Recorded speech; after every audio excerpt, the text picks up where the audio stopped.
Note करते जाओ अपनी कॉपी में कि आप कितने क्वेश्चन सही निकले अभी तक, ठीक है। प्रैक्टिस है बेटा, क्योंकि देखिए मैंने बहुत समझाया, आप मैथमेटिक्स में कितने भी फॉर्मुले याद कर लो, कितना भी कॉन्सेप्ट समझ लो, जब तक आपकी प्रैक्टिस एकदम दमदार प्रैक्टिस नहीं होगी, ठीक है ना, आपके अंदर से आवाज आनी चाहिए कि बस अब मेरी प्रैक्टिस हो चुकी है, अब मैं बोर्ड के एग्जाम के लिए बिल्कुल तैयार हूं एकदम शानदार तरीके से, ठीक है, तभी मजा आएगा। इसीलिए तो मैं बेटा देखिए कॉन्सेप्ट तो मैंने पढ़ाया हुआ है, चैप्टर तो मैंने पढ़ाया हुआ है, रिकॉर्डेड आपके पास मिल जाएगा आपको, ठीक है। इसीलिए देखिए लाइव सेशन में मैक्सिमम फोकस मेरा किस पर है, प्रैक्टिस पर है, और रिकॉर्डेड लेक्चर में भी मेरा फोकस रहता है कि आपको डिफरेंट टाइप के क्वेश्चन प्रैक्टिस कराऊं, साथ साथ क्वेश्चन के साथ साथ जो कॉन्सेप्ट होते हैं उस कॉन्सेप्ट को भी डिस्कस आपका करता रहूं, ठीक है, ये चीज। हेलो डियर स्टूडेंट, कैसे हैं आप सब? उम्मीद करता हूँ बेटा आपकी पढ़ाई बहुत अच्छे से चल रही होगी। देखिए बेटा प्रीवियस लेक्चर में हम लोगों ने आर डी शर्मा के जो 20 एमसीक्यू थे उसको डिस्कस किया, ठीक है। तो आज हम लोग उसी से कंटिन्यू करते हैं, क्योंकि हम आपके लिए यहाँ पर बेटा आर डी शर्मा के जो एमसीक्यू, जो मोस्ट इंपोर्टेंट एमसीक्यू उसको डिस्कस कर रहे हैं। ऐसे क्वेश्चन जो आपके पेपर में आए हुए हैं, साथ ही साथ जो हमारे एनसीईआरटी एग्जाम्पलर क्वेश्चन है और जिनका कॉन्सेप्ट थोड़ा सा यूनिक है, हम उनको यहाँ पर डिस्कस कर रहे हैं, ठीक है। तो चलिए स्टार्ट करते हैं आज की सीरीज को। देखिए प्रीवियस लेक्चर मैंने आपसे क्या कहा था कि कॉपी ले लीजिए और आप मेरे साथ साथ काउंट करिए कि आपके कितने एमसीक्यू सही हो रहे हैं, और लास्ट मुझे बताइए कमेंट सेक्शन में कि आपके कितने एमसीक्यू सही हुए, ठीक है। चलिए स्टार्ट करते हैं, कॉपी पेन ले लीजिए बेटा। आइए देखिए 20 नंबर आपका हो गया था, अब बारी है 21 की। 21 में क्या कहा गया मुझसे, देखिए ध्यान से पढ़ेंगे। आपसे पूछा गया है कि what is the next term of the AP, ये जो एपी दी गई है इसका नेक्स्ट टर्म क्या होगा। तो देखो इंट्रोडक्शन लेक्चर मैंने ऐसे क्वेश्चन बहुत से कराए थे आपको, क्या था इसमें, देखो मुझसे पूछा गया कि नेक्स्ट टर्म क्या होगा। देखिए एपी क्या दी गई मुझे, √7, √28 एंड √63। तो मैंने आपको बताया था कि जब भी ऐसी आपको सीरीज दी जाए तो आप इसमें से इसको ब्रेक करिए कि एक नंबर क्या होना चाहिए, परफेक्ट स्क्वायर होना चाहिए। तो ब्रेक कर दीजिए इसको। देखिए मैं कैसे लिख सकता हूं, मैं ऐसे लिख सकता हूं इसको, √7 और 28 को मैं लिख सकता हूं क्या, 7 इंटू 4, क्योंकि देखिए 7 इंटू 4 कितना होता है 28, और 4 एक परफेक्ट स्क्वायर नंबर हो जाएगा। ऐसे देखिए 63 कैसे लिख सकते हो, 7 इंटू 9, 9 7 सा कितना होता है 63 होता है, ठीक है। और नेक्स्ट टर्म पूछा गया था मुझसे कि नेक्स्ट टर्म क्या होगा यहाँ पे, तो आइए देखिए ये हो जाएगा बेटा क्या, √7, इस 4 को बाहर लाओगे स्क्वायर रूट से तो क्या हो जाएगा 2, ऐसे बेटा इस 9 को आप बाहर करेंगे रूट से तो कितना हो जाएगा 3 एंड सो ऑन। अब आप बहुत ध्यान से देखो, चेक करो जरा यहाँ पर क्या हो रहा है। ये देखिए 1√7, 2√7 एंड 3√7, तो नेक्स्ट टर्म क्या होगा हमारे पास 4√7। बोलो होगा कि नहीं होगा, क्लियर है ये बात। आ गया नेक्स्ट टर्म हमारे पास। अब देखो समझो यहाँ पे क्या कि आंसर कैसे लिखेंगे। मुझे पता है कि 4√7 को मैं कैसे लिख सकता हूँ, इसको लिख सकता हूँ 7 इंटू, और जब मैं 4 को इस रूट इसके अंदर करूंगा रूट के, तो ये क्या हो जाएगा 16 हो जाएगा। बोलो हो जाएगा कि नहीं हो जाएगा। और 16 7 का कितना होता है हमारे पास, ये होता है आपके पास कितना 112, यही तो होता है हमारे पास। क्लियर है भाई। देखिए ऐसा कोई ऑप्शन है तो आपका हो जाएगा ऑप्शन नंबर डी करेक्ट हो जाएगा। क्लियर है, बताइए याद है, समझ में आया सभी को, ठीक। चलिए आइए देखते हैं नेक्स्ट क्वेश्चन। देखिए the first 3 term of an AP respectively are 3y - 1, 3y + 5 and 5y + 1, then y equal to, उसने कहा है कि किसी भी एपी के जो पहले 3 टर्म है वो मुझे दे रखे हैं, तो मुझसे पूछा गया है कि एपी की वैल्यू, सॉरी इस y की वैल्यू क्या रही होगी। तो देखो मैंने आपको बताया था अगर कभी भी 3 कॉन्सेक्यूटिव टर्म एपी में है, इसका मतलब क्या हुआ कि उनका जो कॉमन डिफरेंस होगा वो बेटा क्या होगा, सेम होगा। और आप क्या कह सकते हो, या तो आप कह सकते हो कि उनमें आप अप्लाई कर सकते हो अर्थमेटिक मीन। बताया था मैंने कि if a, b, c are in AP then b equal to a + c/2। यहाँ पर b क्या है बेटा, ये है हमारा अर्थमेटिक मीन है, ठीक है। तो कुछ भी आप कर सकते हैं दोनों मेथड में से। चलिए आइए देखिए ये हो जाएगा 3y - 1, सेकंड मुझे दिया गया है 3y + 5, और थर्ड मुझे दिया गया है बेटा क्या 5y + 1। क्लियर। तो इसमें मैं अप्लाई करता हूँ क्या अर्थमेटिक मीन। तो देखिए मिड नंबर, तो 3y + 5 इक्वल टू, फर्स्ट 2 को सम करेंगे तो 3y और प्लस ये 5y कितना हो जाएगा हमारे पास, ये हो जाएगा 8y, हो जाएगा 8y, और ये +1 - 1 क्या हो जाएगा कैंसिल, अपॉन में कितना जाएगा 2, ये भी कैंसिल आउट कर दो। तो मेरे पास कितना बचा 3y + 5 इक्वल टू 4y। इसको इधर लाके माइनस कर लीजिए तो ये हो जाएगा -y, और इधर जाएगा तो ये हो जाएगा -5, माइनस से माइनस कैंसिल हो गया, तो y इक्वल टू क्या आ गया 5, यानी ऑप्शन नंबर सी आपका बिल्कुल सही हो जाएगा। ठीक है बेटा, क्लियर है यहाँ तक सभी को, समझ में आ रहा है, कोई प्रॉब्लम तो नहीं है। चलिए आइए नेक्स्ट क्वेश्चन देखते हैं। नेक्स्ट क्वेश्चन है कि if this are in AP then x. देखिए आपसे देखिए सेम क्वेश्चन है कि अगर कोई भी 3 टर्म्स एपी में हो रहे हैं तो इसमें आप लगा लीजिए कॉमन डिफरेंस, या फिर क्या लगा दीजिए अर्थमेटिक मीन। चलिए एक्स की वैल्यू पूछी गई, अप्लाई करते हैं। देखिए मैं इसमें लगाता हूँ कॉमन डिफरेंस, माइनस करो इसको, तो 1/x + 3 से मैं किसको माइनस कर रहा हूँ, 1 अपॉन एक्स प्लस 2 से। तो क्या आएगा कॉमन डिफरेंस, और ये जो कॉमन डिफरेंस होगा वो क्या होगा बेटा, वो इस टर्म से डिफरेंस के इक्वल होगा। तो 1 upon x plus 5 minus 1 upon x plus 3। ठीक, क्लियर। चलिए, इनका एलसीएम मुझे पता है भाई, एलसीएम क्या आ सकता है इनका, x प्लस 3 और x प्लस 2, क्रॉस मल्टीप्लाई करेंगे तो ये हो जाएगा x प्लस 2 माइनस x और माइनस 3। ऐसे यहां भी कर लो, देखो ये कितना हो जाएगा x प्लस 5 और ये हो जाएगा बच्चा x प्लस 3। क्रॉस मल्टीप्लाई कर दीजिए जल्दी से, x plus 3 minus x minus 5, ये माइनस से साइन चेंज हो जाएगा। ठीक है, ये चीज जो भी कैंसिल आउट होता है उसको कैंसिल आउट कर दीजिए। देखिए क्या कैंसिल हो रहा है, माइनस एक्स, और यहाँ भी कैंसिल आउट हो जाएगा, ये भी कैंसिल आउट हो गया। ठीक है, और एक चीज देख लो बेटा कि x प्लस 3 से ये x प्लस 3 भी क्या हो जाएगा, कैंसिल आउट हो जाएगा। चलो मेरे पास क्या बचेगा यहाँ पर, ये हो जाएगा -1 और यहाँ पर हो जाएगा बच्चा x प्लस 2। ठीक है, यहाँ तक क्लियर है। देखिए 3 से मैं इसको माइनस करूंगा तो मेरे पास क्या बचेगा, -2, और यहाँ क्या बचा x प्लस 5। ठीक है, इस माइनस से इस माइनस हटा लीजिए, क्रॉस मल्टीप्लाई करिए, आपका आंसर आ जाएगा x प्लस 5 इक्वल टू क्या हो जाएगा हमारे पास 2 ब्रैकेट x प्लस 2। तो ये हो जाएगा हमारे पास x plus 5 equal to 2x plus 2 2 सा 4। इस x को माइनस करोगे तो ये हो जाएगा -x, इधर जाओगे तो -1, माइनस से माइनस कैंसिल हो जाएगा, तो x इक्वल टू 1 हमारा करेक्ट हो जाएगा। ठीक है, मैंने एक प्रॉपर आपको सिखाया सॉल्व करके, क्लियर है भाई। ठीक है, चलो देखो, वैसे इस क्वेश्चन को आप चाहते तो ऑप्शन से भी कर सकते थे, क्या कि आप ऑप्शन पुट कर लेते जिससे एपी बन जाते। जैसे सपोज मान लीजिए 1 है तो मैं यहाँ 1 पुट करूंगा तो ये कितना हो जाएगा 1/3, यहाँ पुट करूंगा तो ये 1/4 हो जाएगा, फिर यहाँ पुट करूंगा तो ये कितना हो जाएगा 1/6 हो जाएगा। भाई देखिए यहाँ पुट किया 1 तो 2 और 1 3, 3 और 1 कितना हो जाएगा 4, और 5 और 1 कितना हो जाएगा 6। आप इससे इसको चेक करके देख लीजिए इनका कॉमन डिफरेंस कैसा हो रहा होगा। ठीक है, ये चीज आ जाओ नेक्स्ट क्वेश्चन देखते हैं। नेक्स्ट हमारे पास क्या है कि the n term of an AP the sum of whose n term is Sn. देखिए इसको भी मैंने लाइव सेशन प्लस जो हमारा लेक्चर है रिकॉर्डेड वाला, ठीक है, वहां पर मैं डिस्कस किया था। देखिए अगर आप इस चैनल पर नए तो मैं आपको बता दूं बेटा कि हमारे 2 चैनल हैं। ठीक है, एक जो मेन चैनल है हमारे पास ट्रिगो एकेडमी के नाम से आप सर्च करोगे, ठीक है, उसमें आपके स्टार्टिंग के जो लेक्चर हैं कोऑर्डिनेट ज्योमेट्री तक के, वहां तक आपके अपलोड हो चुके हैं, कोऑर्डिनेट तक के अपलोड हो चुके हैं। ठीक है, तो अगर आप चाहें तो बेटा वहां पे चैप्टर नंबर 1 रियल नंबर से लेकर के कोऑर्डिनेट तक के सभी लेक्चर को देख सकते हैं। और कोऑर्डिनेट ज्योमेट्री के मैंने वहां पे बहुत से क्वेश्चन, बेहतरीन क्वेश्चन कराए हुए हैं, क्योंकि मेनली मैंने देखा कि बच्चों को उसमें दिक्कत ज्यादा आती है, इसलिए। ठीक है, तो चलिए आइए देखिए इस क्वेश्चन को भी। आपको याद होगा, वैसे तो आप इसका आंसर डायरेक्ट टिक कर सकते थे अगर आपको पता होगा। क्या ऑप्शन होगा बताओ, ऑप्शन क्या होता है, ऑप्शन होता है हमारे पास कि an equal to SN minus SN minus 1। मैंने आपको डायरेक्ट रिलेशन याद कराया था, क्या था रिलेशन, याद करो कि TN और SN में क्या था कि AN equal to SN minus SN minus 1, ये था रिलेशन कि नहीं था, बोलो। तो वही तो उसमें पूछा गया कि अगर किसी AP का सम क्या है SN है तो उसका TN टर्म क्या होगा, तो TN टर्म यही तो होगा बच्चा, देखो मिला लो SN minus SN minus 1। Clear, ये चीज ठीक। आइए नेक्स्ट क्वेश्चन देखते हैं। नेक्स्ट क्वेश्चन है कि the common difference of an AP the sum of whose n term is Sn. बहुत ही प्यारा, बहुत ही इंपॉर्टेंट क्वेश्चन। ठीक है, देखो पहले तो आप एक काम करो, पहले उसको कॉपी, इसका स्क्रीनशॉट ले लो, कॉपी में नोट करो और इसमें लगा लो स्टार। ठीक है, क्या करो भाई, कॉपी में नोट करो और इसमें लगा दो स्टार। ठीक है, लगा लिया स्टार। चलो अब देखो इसको समझो, सॉल्व कैसे करना है समझो। यहाँ पर देखो इसने कहा था कॉमन डिफरेंस, तो कॉमन डिफरेंस कैसे आता है कि जब मैं किसी भी टर्म से उसकी प्रीवियस टर्म को माइनस करता हूं तो क्या होता है, कॉमन डिफरेंस होता है। सेम यही अप्रोच यहाँ पे लगानी है। कैसे लगाओगे, देखो एन टर्म मुझे दिया हुआ है कितना, एसएन दिया हुआ है। ठीक है, अब मुझे बताइए, अभी आपने एक फॉर्मूला पढ़ा है ए एन का, क्या था कि a n equal to SN minus SN minus 1। बोलो यही तो था फॉर्मूला हमारे पास, बहुत ध्यान पे समझने का। देखिए अब अगर मैं आपसे पूछूं कि इसके ठीक पहले का टर्म क्या रहा होगा, भाई ये ए एन है तो एन मतलब ये एन टर्म है, तो एन से ठीक पहले क्या आया होगा, n माइनस 1 आया होगा कि नहीं आया होगा, बस। तो देखो अगर मैं इसका प्रीवियस टर्म निकालता हूं तो ये हो जाएगा an minus 1।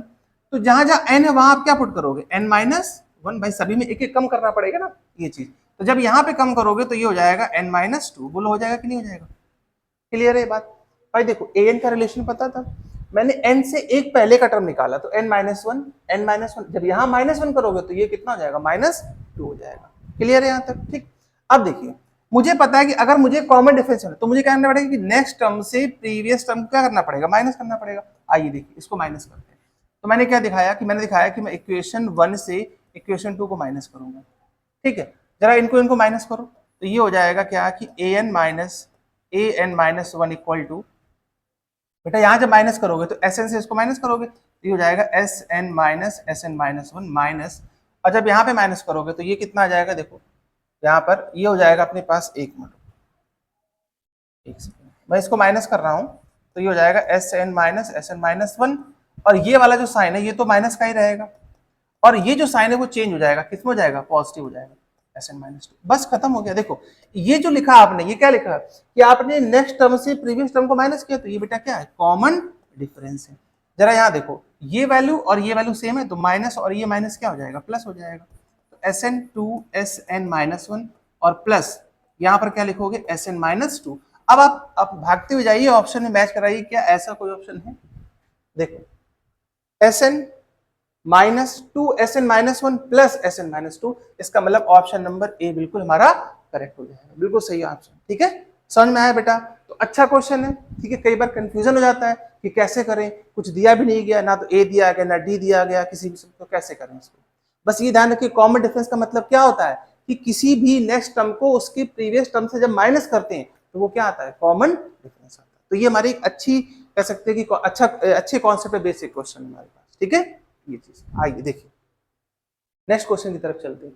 The sum of first 20 odd natural number, तो ये तो बहुत ही सिंपल क्वेश्चन आ गया है, ठीक है, सिर्फ प्रैक्टिस के पर्पज से है हमारे पास। देखो मैंने आपसे पूछा कि 20 ऑड नेचुरल नंबर का सम क्या होगा, तो कैसे बताओगे। देखो आपको पता है कि ऑड नेचुरल नंबर क्या होते हैं भाई, ये होते हैं 1 + 3 + 5 एंड सो ऑन, कहां तक, 20 तक। अब अगर मैं आपसे पूछूं इसमें आपको क्या क्या दिया गया, तो आपको देखो सीधा सा आपको एक फॉर्मूला पता है, S20 का फॉर्मूला। भाई ये तो बोला कि 20 का सम कितना होगा, तो S20 क्या होता है, n/2, n के प्लेस पे क्या रखोगे 20, तो 20/2। 2a, a की वैल्यू यानी फर्स्ट टर्म, n-1, 20 - 1 कितना होता है 90 इंटू, इससे इसको देखो, इससे इसको माइनस के तो क्या आया, कॉमन डिफरेंस कितना आया बेटा, बस इसको सिंप्लीफाई करना, आंसर आ गया, ठीक है। कर दो सिंप्लीफाई, तो यहाँ पे कैंसिल आउट हो गया, कितना बचेगा 10, 2 1 = 2 प्लस, और ये कितना जाएगा 19 2 = 38, तो ये हो जाएगा 10 × 40, यानी आप कह सकते हो कि आपका आंसर क्या आ जाएगा 400, ठीक है। ऑप्शन नंबर सी हमारा बिल्कुल सही हो जाएगा, ठीक है प्यारे बच्चों, क्या था, समझ में आया सभी को। चलते हैं नेक्स्ट क्वेश्चन पे, आ जाओ। देखो नेक्स्ट हमारे पास क्या है कि if 18, a, b -3 are in AP then a + b, ठीक है ना, यहाँ पर देन होगा, दा नहीं होगा, then a + b, a + b क्या होगा। देखो सेम कॉन्सेप्ट लगाना है, कुछ भी ऐसा नहीं है कि आपको लगे कि भाई कुछ नया हो रहा है, कुछ भी नया नहीं है। देखिए 18, a, b और यहाँ पर क्या है -3, ठीक। अब मुझे एक बात बताइए कि मैं इसमें ऐसा क्या करूं कि मुझे जो वैल्यूज है वो मिल जाए। देखो या तो आप ये देख लो कि आपको थोड़ा सा अगर लेंथी मेथड चाहिए तो आप एक काम ही कर सकते थे, ये हो गया क्या टर्म 1, ये क्या हो गया भाई, ये हो गया टर्म, एक सेकंड,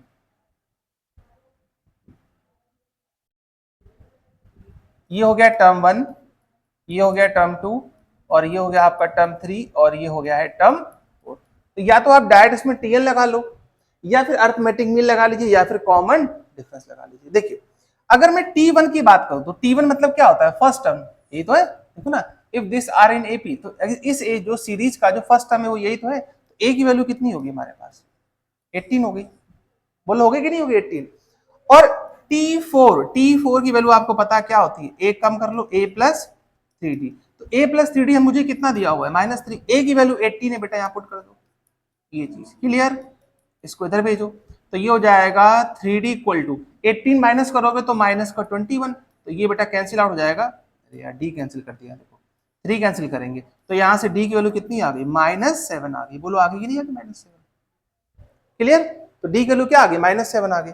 अब मुझे ये बताओ, आपसे यही तो पूछा गया था कि a की वैल्यू क्या होगी, तो a क्या होता है, टर्म 2 होता है, तो टर्म 2 की वैल्यू आपको पता है क्या होती है, a + d, a की वैल्यू क्या दी गई है 18 दी गई है, और d कितना है हमारे पास -7 है, तो ये आंसर कितना आ जाएगा 11, यानी a की वैल्यू कितनी आ गई 11, आगे कि नहीं आ गई 11, ऐसे भी निकाल लो, ठीक है। T3 है, ये मैं आपको पूरा सॉल्व कर दिखा रहा हूं कि अगर सपोज मान लीजिए क्वेश्चन हमारा एमसीक्यू में नहीं आता है, डिस्क्रिप्टिव में है, तो कैसे करेंगे इसको, ठीक है। ये चीज तो देखिए T3 कितना हो जाएगा हमारे पास, T3 हो जाएगा a + 2d, तो a की वैल्यू कितनी दी गई 18, और यहाँ पे d करोगे तो देखो 7 2 जा 14, ये तो c की यहाँ से क्या था a b था ना हमारे पास, तो b की वैल्यू क्या आ गई 4। उसने क्या पूछा, उसने पूछा कि a प्लस बी क्या होगा, तो 11 और 4 कितना होता है 15, यानी कि ऑप्शन नंबर डी हमारा करेक्ट हो जाएगा। ठीक है, यहाँ तक समझ में आया सभी को? ठीक है, अच्छे समझ में आ रहा बेटा?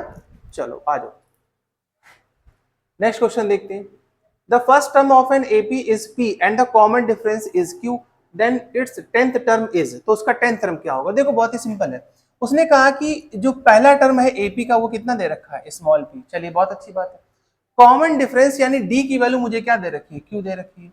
उसने मुझसे क्या पूछा, उसने मुझसे पूछा है कि 10th टर्म की वैल्यू क्या होगी, तो ये बताओ कि 10th टर्म तो आपको पता ही डायरेक्ट T10 क्या होता है a प्लस 9d, हो गया। P ये रहा, a की वैल्यू तो P है, और d की वैल्यू क्या दी गई आपको, Q दी गई, तो बस खत्म। तो P प्लस 9Q, क्या ऐसा कोई ऑप्शन है हमारे पास P प्लस 9Q? बिल्कुल है भाई, ये रहा। ठीक है, P प्लस 9Q, क्लियर? आइए नेक्स्ट क्वेश्चन देखते हैं। नेक्स्ट क्वेश्चन क्या है कि the value of x for which 2x, x plus 10, 3x plus 2 are 3 consecutive term of an AP. देखो सेम है भाई, कॉन्जिक्यूटिव है तो चाहे एम लगाओ या कॉमन डिफरेंस, जो तुम्हें अच्छा लगे। ठीक है, चलो करते हैं अप्लाई एक बार।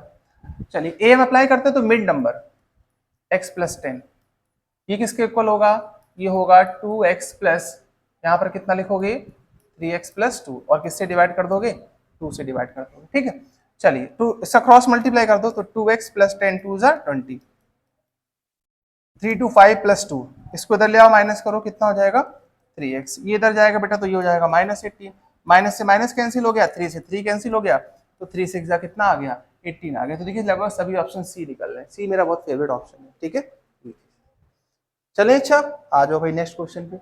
तो देखो नोट करते जाओ अपनी कॉपी में कि आप कितने क्वेश्चन सही निकले अभी तक। ठीक है, प्रैक्टिस है बेटा, क्योंकि देखिए मैंने बहुत समझाया, आप मैथमेटिक्स में कितने भी फॉर्मूले याद कर लो, कितना भी कॉन्सेप्ट समझ लो, जब तक आपकी प्रैक्टिस एकदम दमदार प्रैक्टिस नहीं होगी, ठीक है ना, आपके अंदर से आवाज आनी चाहिए कि बस अब मेरी प्रैक्टिस हो चुकी है, अब मैं बोर्ड के एग्जाम के लिए बिल्कुल तैयार हूँ एकदम शानदार तरीके से। ठीक है, तभी मजा आएगा। इसीलिए तो मैं बेटा देखिए कॉन्सेप्ट तो मैंने पढ़ाया हुआ है, चैप्टर तो मैंने पढ़ाया हुआ है, रिकॉर्डेड आपके पास मिल जाएगा आपको। ठीक है, इसीलिए देखिए लाइव सेशन में मैक्सिमम फोकस मेरा किस पर है, प्रैक्टिस पर है, और रिकॉर्डेड लेक्चर में भी मेरा फोकस रहता है कि आपको डिफरेंट टाइप के क्वेश्चन प्रैक्टिस कराऊं, साथ साथ क्वेश्चन के साथ साथ जो कॉन्सेप्ट होते हैं उस कॉन्सेप्ट को भी डिस्कस आपके साथ करता रहूं। ठीक है, ये चीज। आइए चलिए सॉल्व करते हैं। नेक्स्ट क्वेश्चन क्या हमारे पास, देखो if the sum of 3 consecutive term of increasing AP is 51। देखो पहले तो यहीं से बना लेते हैं, क्या मुझे पता है कि अगर कोई भी 3 consecutive term of an AP है तो वो क्या क्या हो सकते हैं बेटा, वो हो सकते हैं ए प्लस डी और ए प्लस 2d। बोलो होंगे कि नहीं होंगे, यही तो होते हैं a plus d a plus 2d। अब देखिए अकॉर्डिंग टू क्वेश्चन उसने उसे कहा है बेटा कि इनका सम, चलिए देखिए अकॉर्डिंग टू क्वेश्चन इनका सम कर लेते हैं, तो इनका सम कर लो। देखो ये मैंने लेट किया था यहाँ पे, ठीक है, जनरल टर्म क्या होते हैं, यही तो होते हैं a प्लस 2d। तो कितना इनका सम आया बच्चा लोग 50 बनाया, आया कि नहीं आया? ठीक है, अब ऐड करोगे तो a प्लस a कितना हो जाएगा 3a, d प्लस 2d कितना हो गया 3d, और ये कितना हो गया 51। अगर आप 3 कॉमन लेके कैंसिल आउट करोगे तो a प्लस d की वैल्यू कितनी जाएगी, देखो 3 1 जा 3, 2 कैरी 3 7 जा, ये आ गया आपके पास a प्लस डी। बोलो आया कि नहीं आया? क्लियर है? अच्छा देखो एक काम करते हैं, 1 ना लेकर के इसको थोड़ा सा और मॉडिफाई करते हैं कि यहाँ से a की वैल्यू निकाल लो, तो a की वैल्यू क्या आ जाएगी यहाँ से 17 माइनस डी, बोलो आ जाएगी। इसको लेते हैं इक्वेशन 1।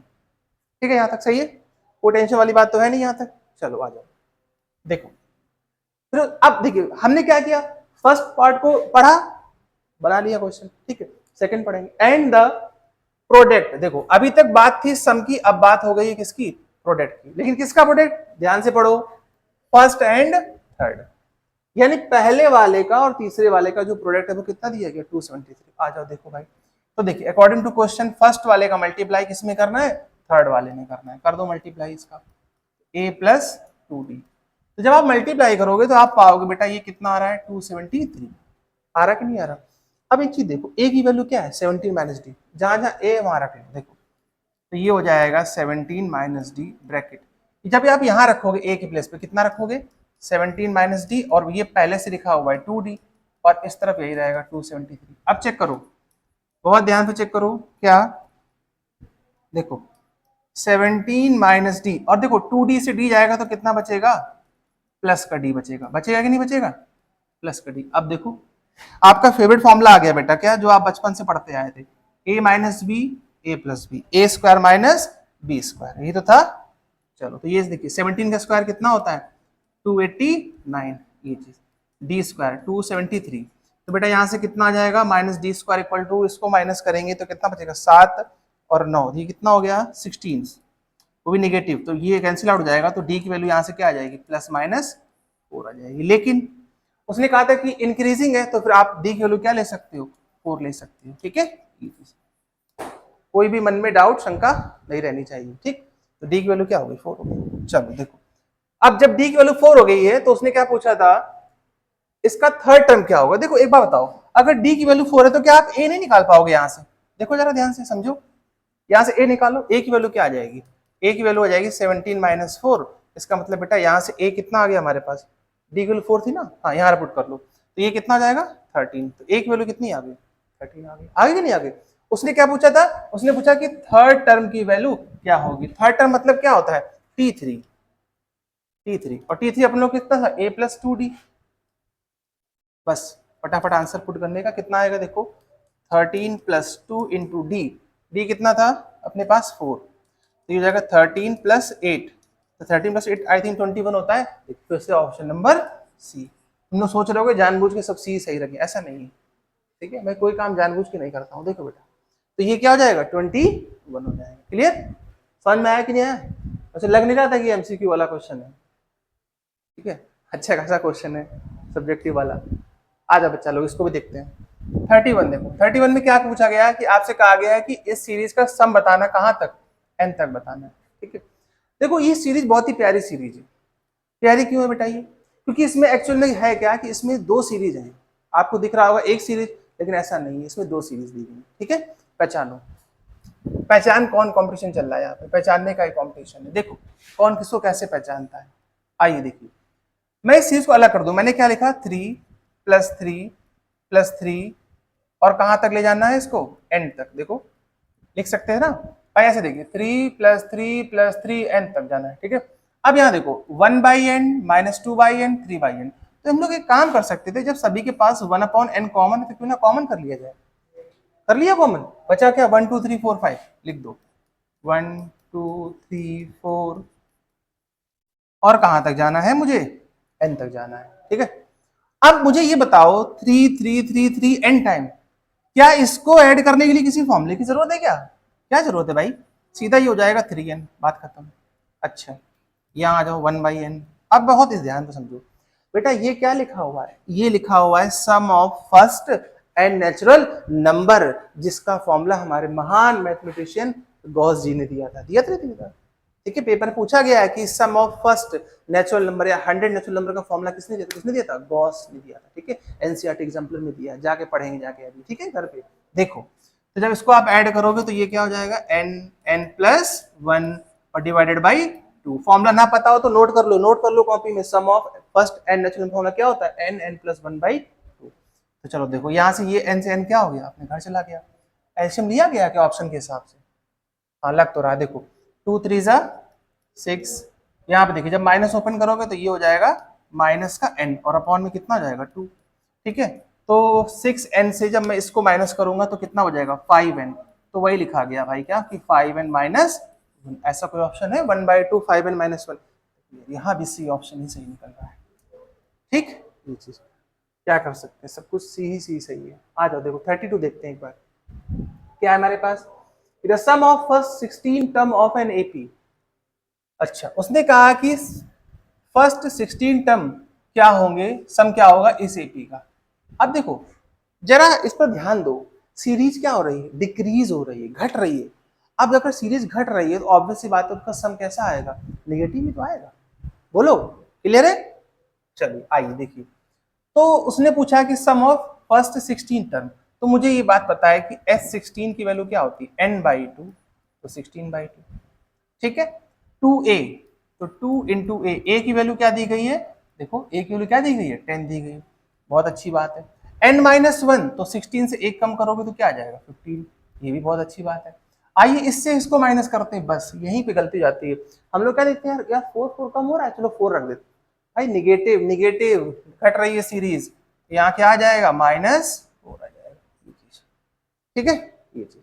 आप देखो भाई इसको भी घटा दो, कितना हो जाएगा 8 टाइम्स 20 और ये कितना हो जाएगा माइनस का 16, 15 4 का कितना होता है 16 होता है, तो हमारे पास यहाँ कितना बचेगा -40, 8 4 जा 30, तो माइनस का 320। ऐसा कोई ऑप्शन है? हाँ ए ऑप्शन है। चलो ऑप्शन चेंज हो गया है ना, ऑप्शन चेंज हो गया। बहुत देर से option C option C option C, तुम लोग पक गए होगे ऑप्शन सी सुन सुन के। चलो ऑप्शन ए आ गया, आ जाओ। चलिए आइए नेक्स्ट क्वेश्चन देखते हैं। If the first term of an AP is -5 and the common difference is 2, then the sum of first 6 term, तो उसका 6 टर्म क्या होगा सम? तो देखो 6 टर्म का सम पूछा था तो डायरेक्ट निकाल सकते थे, S6 क्या होता है 6/2 2a। देखो उसने बोला ना कहाँ गया, first term of an AP is -5, यहाँ रख दो -5 प्लस n-1, तो 6 से एक कम कर लो कितना हो जाएगा 5, and the common difference is 2, ये रहा, ठीक है। तो बच्चों वाला सवाल है, सीधा सीधा कैंसिल करेंगे तो कितना आ जाएगा 5 2 जा 10 और प्लस 5 2 जा 10 हो जाएगा, तो ये तो कैंसिल हो गया, तो इसका तो आंसर 0 आना चाहिए था। वेरी गुड, क्या बात है, ऑप्शन नंबर ए हमारा सही हो जाएगा, ठीक है। ये चीज क्लियर है यहाँ तक। उसने कहा है कि which term of an AP 21 42 63 is 21, तो कह रहा है कि कौन सा टर्म होगा इस एपी का जो 210 होगा। तो देखिए मैं मान लेता हूं कि जो टीएन टर्म होगा, हमने यहाँ पे क्या करते हैं याद है, हम लोग लेट कर लेते हैं कि जो टीएन टर्म की वैल्यू हो जाएगी वो क्या हो जाएगी 210। तो टीएन का फॉर्मूला क्या होता है a plus n minus 1 into d equal to this. A की वैल्यू कितनी दी गई बच्चा ये, और n-1, तो n की तो मुझे वैल्यू निकालनी है, चलो कोई बात नहीं। डी देखिए इससे इसको माइनस करेंगे तो 21 21 42 तो 21 आ जाएगा, और इधर कितना जाएगा 210, ठीक है। तो चलिए देखते हैं कुछ कैंसिल आउट होगा क्या। हाँ इसको इधर माइनस कर दो, तो ये हो जाएगा अपने पास n-1 इंटू 21, और 21 को माइनस कर लीजिएगा तो 210 माइनस 21, तो यहाँ हो जाएगा बेटा n-1 21, और इससे इसको माइनस करेंगे तो हमारे पास कितना बचेगा, ये बचना चाहिए था वैसे कितना 181, नहीं 81 क्यों बचेगा, 90 हो तो ऐसा ही हो जाता है, ठीक है। तो यहाँ हो जाएगा कितना, ये हो जाएगा 189, ठीक है। अब 189 21 से तो डायरेक्ट कैंसिल होना चाहिए, 9 मतलब 9 1 9 9 2 18, हाँ ठीक है डायरेक्ट कैंसिल हो रहा है, तो n-1 इक्वल टू 9, तो n की वैल्यू यहाँ से क्या आ जाएगी 10 आ जाएगी।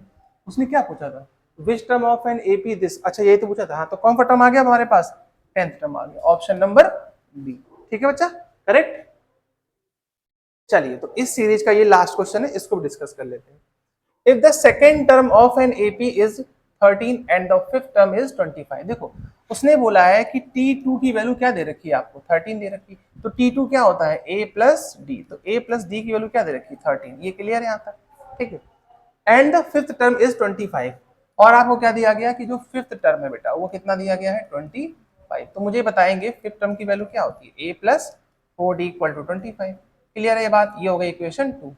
तो क्या मैं इन दोनों को सॉल्व कर सकता हूँ, बिल्कुल सॉल्व कर सकते हैं। देखिए इन दोनों को सॉल्व करिए, यह काम करिए, इसी को यही यहाँ पे कराइए सब्स्टिट्यूट, कैसे कि 4D को आप लिख लो A प्लस डी और प्लस 3D अलग कर लो, तो ये 25 हो जाएगा। A प्लस डी की वैल्यू यहाँ से उठाइए, यहाँ रख लीजिए 13 प्लस 3D इक्वल टू 25, तो ये हो जाएगा 3D equal to 25 minus 13, clear. तो यहाँ से कितना आ जाएगा हमारे पास 3D इक्वल टू, इसको माइनस कर लो, कितना होता है ये भाई, ये हो जाएगा अपने पास, हाँ ठीक है, ये हो जाएगा कितना 2 और 1, तो D की वैल्यू कितनी हो जाएगी यहाँ से 4, ठीक समझ गए। D की वैल्यू 4 है, यहाँ पुट कर लो तो A आ जाएगा, जब आप पुट करोगे तो A की वैल्यू कितनी हो जाएगी यहाँ पे, कितना हो जाएगा ये 8 और 5 7, ठीक है।